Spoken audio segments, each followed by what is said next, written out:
ciidamada xasilinta caasimadda Muqdisho oo ka kooban ciidamada qalabka sida ee Soomaaliya ayaa maanta waxa ay baaritaano amni xaqiijin ay ka sameeyeen degmooyinka Warta Nabadda, Hodan iyo Howlwadaag.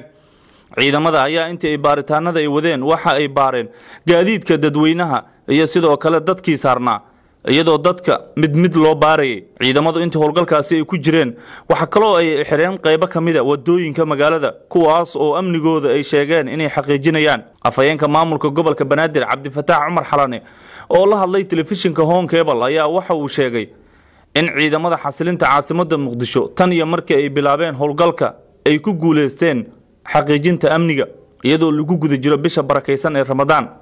ciidamadii shaqada hayay qaranka ee nabad sugidda iyo booliiska iyo militariga ee isku dhafka ah ee waajibka qaran gudanayay waxaan leenahay cid duulaan kuma aha, cid xoolaheeda wax u dhibi maayaan, ku xadgudbi maayaan shacabka, waajib loo idmada bay gudanayaan. waxaan leeyahay guud ahaan ilaahay hadduu idmo magaaladan Ramadaan oo caawa 18 waa guul, waa amni, waa nidaam iyo kala dambayn. waxa aad loola dagaalamayaa tuutaha aan ahayn tuutaha loogu talagalay inuu magaalada joogi karo oo tuutaha xasilinta la yiraahdo ama amniga ama ciidanka xasilinta caasimadda la yiraahdo. waxa laga saaray magaalada wixii qoryo ahaa, qoryihii waaweynaa ee dabajeexida ahaa, dhashiikayaashii baabuurta ku xirnaa.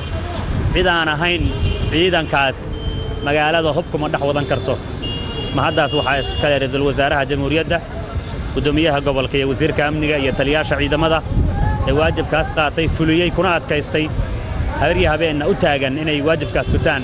Cabdifataax Cumar Xalane waxa kale uu sheegay in loo baahan yahay in ilaalada mas'uuliyiinta dawladdu ay iska soo diiwaan geliyaan wasaaradda amniga muddo 14 cisho gudahood, isagoo sheegay in la mamnuucay ciidamadii faraha badnaa ee magaalada joogay. waxa uu qabsamay waa aragtay wixii xub la soo bandhigay oo ra'iisul wasaaraha uu tagay ka badan baa la soo qabtay.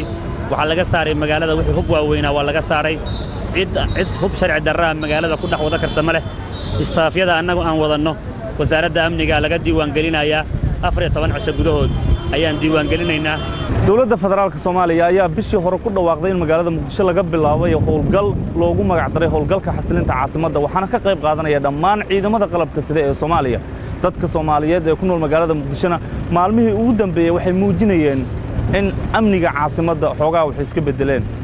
Axmed Saciid Axmed, telefishinka Home Cable, magaalada Muqdisho.